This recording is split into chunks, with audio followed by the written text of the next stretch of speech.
¿Desafío o diplomacia? El presidente de Estados Unidos, Donald Trump, estará más cerca que nunca de su rival principal a nivel mundial. Este martes, Trump visitará Corea del Sur, su segunda parada en una gira de 13 días por Asia, en la que visitará 5 países. Cuando llegue a Seúl, la capital de Corea del Sur, será recibido por surcoreanos que han vivido por décadas bajo la amenaza de los misiles de Corea del Norte. Por varios meses, el presidente ha sostenido una guerra de palabras con Kim Jong-un, el líder de Corea del Norte, quien ha ordenado pruebas nucleares, desafiando a Estados Unidos y a la comunidad internacional de paso. En el número 5, papeles del paraíso, verdades incómodas. El Consorcio Internacional de Periodistas Investigativos publica documentos sobre paraísos fiscales, entre ellos algunos que supuestamente muestran nexos financieros entre Rusia y un miembro del gabinete del presidente de Estados Unidos, Donald Trump. Según un análisis del New York Times, el secretario de Comercio de Estados Unidos, Wilbur Ross, tiene intereses financieros en una compañía naviera de nombre Navigator. Entre sus clientes principales está una compañía rusa que cuenta entre sus dueños a un familiar del presidente Vladimir Putin. Otro de los clientes de Navigator es PDVSA, la petrolera venezolana, que ha sido blanco de sanciones estadounidenses. Tenemos muchos problemas de salud mental en nuestro país, al igual que en otros países, pero esta no es una situación de armas. Podemos profundizar en el tema, pero es muy pronto. En el número 1, omisión fatal. La Fuerza Aérea de Estados Unidos omitió notificar al gobierno federal que el responsable de la masacre de Texas tenía antecedentes delictivos. Devin Patrick Kelly, de 26 años, asesinó a 26 personas y dejó 20 heridas cuando disparó indiscriminadamente en el interior de una iglesia bautista cerca de San Antonio, Texas. Si la Fuerza Aérea hubiera hecho la notificación de que atacó a su esposa y su hijastro en múltiples ocasiones, delitos por los que fue sentenciado a 1 año de cárcel, Kelly jamás hubiera podido comprar armas. Este es el primer tema de la noche. Profundizamos en los hechos. Otro tiroteo sacude a Estados Unidos. En esta ocasión, la escena del crimen fue una pequeña iglesia bautista ubicada en Sutherland, Texas, cerca de San Antonio. Según las investigaciones, un hombre identificado como Devin Patrick Kelly y armado con un rifle semiautomático AR-15 abrió fuego contra los feligreses, matando a 26 personas, entre ellas varios niños, incluyendo una bebé de apenas 17 meses. La teoría preliminar establece que el atacante tenía problemas conyugales y profundas diferencias con su suegra, quien asistía a esta iglesia. Incluso, dicen las autoridades, horas antes del ataque le envió mensajes amenazadores. Varios testigos también le dijeron a la policía que en horas de la mañana del domingo vieron a Kelly vestido de color negro, portando un chaleco antibalas y una máscara blanca con la figura de un esqueleto. Al salir de la iglesia, tras haber matado y herido a decenas de personas, el hombre fue abordado por un residente de Sutherland Springs, quien también estaba armado y logró perseguirlo y herirlo. Sin embargo, esta herida no lo mató, según el sheriff local. Tras una persecución de poco más de 10 minutos, el sospechoso fue encontrado dentro de una camioneta con un disparo en la cabeza, en lo que parece haber sido un suicidio. Devin Patrick Kelly tenía un historial violento, como nos informa ahora Giomer García.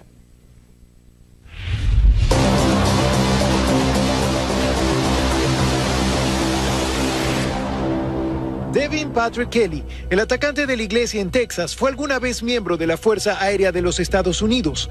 Tenía antecedentes que pudieron haber encendido las alarmas a tiempo. Una portavoz de la Fuerza Aérea dijo a CNN que en 2012 fue juzgado en Consejo de Guerra por los cargos de agresión a su cónyuge y a su hijo. Por esta razón le dieron de baja por mala conducta. Estuvo en confinamiento durante 12 meses y fue degradado de rango. El gobernador de Texas, Greg Abbott, dijo que según la información del Departamento de Seguridad Pública, Kelly buscó obtener una licencia para portar armas y el Estado se la negó. Esto parece no haber sido problema para que finalmente el atacante obtuviera un arma. En abril de 2016, Devin Kelly compró el rifle Ruger AR-556 en una tienda en San Antonio, según informó a CNN un funcionario policial, quien detalló que cuando Kelly completó la documentación de verificación de antecedentes, marcó la casilla para indicar que no tenía antecedentes penales descalificadores y además aportó una dirección en Colorado. El rifle que compró Kelly es un tipo de AR-15, un arma estilo militar que estuvo restringida por la ley federal durante 10 años hasta que expiró la prohibición de armas de asalto en 2004.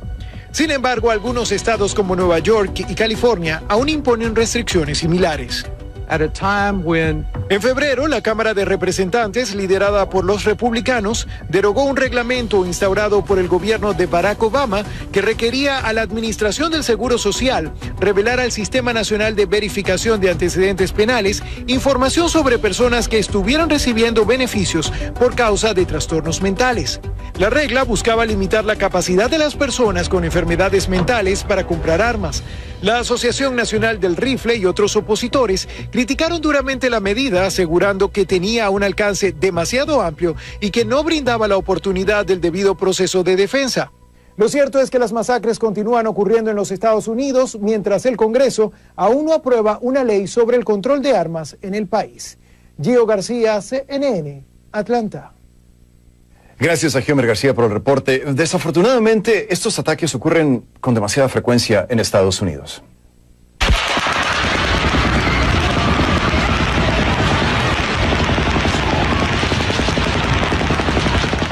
La balacera más letal en la historia reciente de este país, con más de 50 víctimas mortales. Una matanza registrada internacionalmente. Esto, por supuesto, ocurrió en Las Vegas. A esto se suman tiroteos menores que, aunque más pequeños, siguen alimentando las estadísticas. Gabriela Matute Urdaneta con el recuento.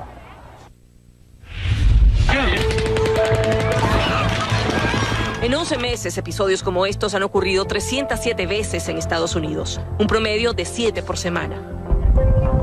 Se trata de tiroteos masivos, que la organización Gun Violence define como incidentes en los cuales el atacante dispara o mata a 4 o más personas al mismo tiempo y en el mismo lugar. Hace apenas un mes, Las Vegas fue el escenario del tiroteo más letal de la historia reciente de Estados Unidos. 58 víctimas. Una trágica muestra de lo que ya es un escalofriante patrón. En la última década han ocurrido 5 de los tiroteos con mayor cantidad de muertes, comenzando con la masacre en el campus universitario de Virginia Tech en 2007. 32 personas fallecieron. Casi 10 años después, en 2016, el ataque en el club nocturno Pulse de Orlando dejó al menos 49 víctimas. Los lugares más vulnerables son, según datos del FBI en 2013, las escuelas y los centros de trabajo. Allí ocurren 7 de cada 10 tiroteos. Estados Unidos también encabeza otra lista. Es el país con mayor cantidad de armas de fuego per cápita. En 2007 ya existían 270 millones de armas en el país, según un reporte de la empresa Small Arms Survey, basada en Suiza. Las suficientes como para armar a cada adulto e incluso sobrarían. Luego de cada tiroteo masivo se aviva el debate público sobre la tenencia de armas, pero paradójicamente también crece el sentimiento de que es necesario tenerlas. ¿Por qué? Pues para muchos el acceso a la compra legal de armas es esencial para su libertad y para su defensa. Un reciente estudio del Centro de Investigación Pew muestra cómo 74% de los dueños de armas de fuego consultados creen que es un derecho fundamental. Gabriela Matute Urdaneta, CNN, Atlanta. Y para profundizar en el tema, quiero darle la bienvenida a mi siguiente invitado. Recibo a Raúl Mascanosa, analista político y defensor de la segunda enmienda de la Constitución de Estados Unidos, que protege el derecho a poseer y portar armas. Me acompaña desde nuestros estudios en Miami. Raúl, bienvenido. Gracias por estar con nosotros en el programa. Gracias, Rafael, por tenerme. Raúl, déjame comentarte una anécdota personal. No es necesariamente algo que escuches con frecuencia, sobre todo en medios de información, pero te comento que yo soy alguien que apoya la segunda enmienda de la Constitución y fue una transformación personal para mí. Y te comento por qué. Viví por mucho tiempo en Chicago, donde, como tú sabes, existe todo tipo de restricciones a las armas de fuego. Sin embargo, el número de homicidios pasa a los 600 por año. Y soy nacido y criado en México, donde se supone que solamente los militares pueden usar armas y los permisos son muy restrictivos, y no le tengo que contar a nadie los problemas de criminalidad y de violencia con armas que hay en México. Entonces, desde ese punto de partida, Raúl, aquí el problema tiene muchas aristas, muchos factores. Hay salud mental, hay la falla que tuvo la Fuerza Aérea para no haberle notificado al gobierno federal que tenía un historial criminal esta persona responsable de la masacre. ¿Será que es fácil en este momento, después de todo lo que ha pasado, ponerse de acuerdo en que las personas con problemas de salud mental no deberían de tener ningún derecho de comprar armas? Estamos totalmente de acuerdo con eso. O sea, y ya que estamos en el tema de anécdotas personales, déjame hacerte un cuento que ha pasado en mi familia. Nosotros tenemos un familiar, un muchacho que tiene aproximadamente unos 45 años, que tiene unos problemas severos, o sea, mentales. Y este individuo, desafortunadamente, con todo el récord que él tiene, todas las visitas que él ha tenido con doctores, con psiquiatras y lo que sea, hace un año logró conseguir unas armas de fuego. Y fue extremadamente difícil para que yo y mi hermano lograran parar a este individuo y convencer a un juez que era necesario quitarle las armas. ¿Te puedo preguntar en qué estado, Raúl?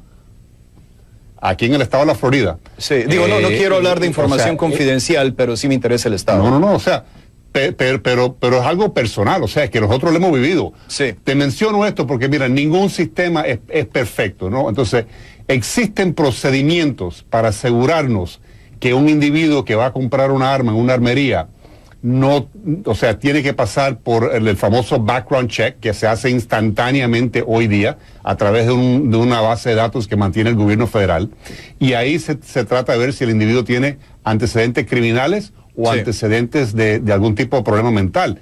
El problema es que en muchos casos no se está reportando esa información, que fue precisamente lo que pasó en este caso con la Fuerza Aérea. Por favor, si tú eres un hombre que ha sido, asaltaste a tu mujer y tu hijastro, le fracturó el cerebro al muchacho, estuvo un año en la cárcel en la Fuerza Aérea, y cuando sale, la Fuerza Aérea no reporta eso al FBI, o sea, no lo reporta a las autoridades federales. Entonces, por supuesto, la NRA, ninguna organización de este país está a favor de que individuos con problemas mentales deberían tener acceso a las armas. El problema es cómo podemos implementar un sistema que capte esa información y que se asegure que puede prohibir que esos individuos tengan ese acceso. Pero también tenemos otro problema que... perdona que te interrumpa, hay gente, Raúl. Perdón. La gente en redes sociales está abrumadoramente del otro lado de la balanza. Toman la posición de que si se prohibieran todas las armas se acabaría el problema, y hablamos de esto, de cómo me siento yo sobre este punto y de cómo te sientes tú. Pero me dice una televidente, déjame leerte esto, dice: Estados Unidos son artífices de su trágico destino porque son permisivos con porte de armas, esas que cualquier loco toma y asesina inocentes. ¿Cómo le responderías a esta televidente, Raúl?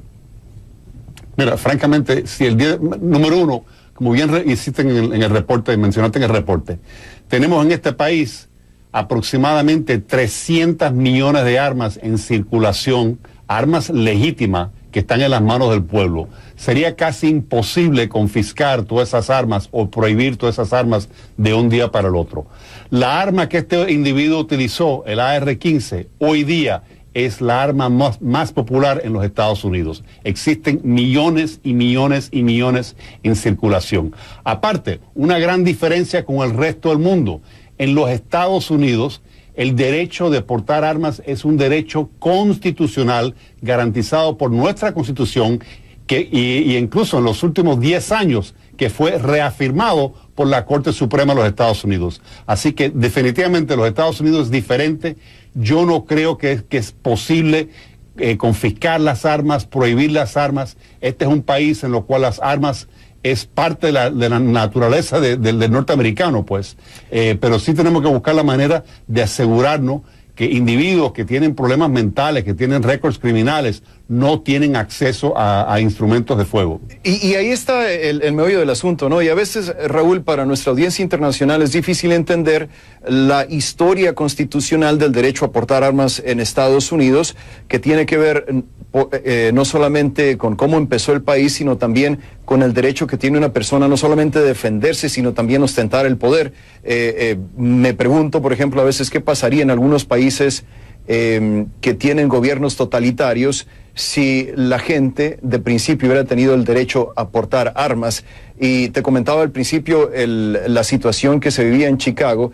Una y otra vez vi como periodista, como reportero que cubría los crímenes en Chicago, cómo los ciudadanos que cumplían con la ley no podían portar armas, pero los criminales bastaba con cruzar la frontera a otro estado que tenía leyes diferentes, regresaban a Chicago y ellos eran los que causaban todo ese desastre, todos esos homicidios con las armas. Ahora, yo creo que también, Raúl, sería una buena idea hacer que los sistemas de reporte de crímenes, como hubiera sido en este caso, sean estándares en todo el país para que no tenga que ver con el Estado, sino más bien con el crimen, para que se pueda reportar y esté en esa base de datos y que se le impida a la persona con problemas mentales o con un historial criminal comprar un arma, ¿no?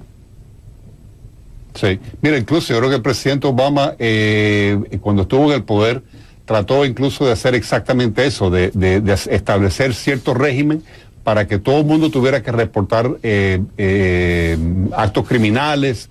El problema aquí realmente es más bien en la parte de la salud mental.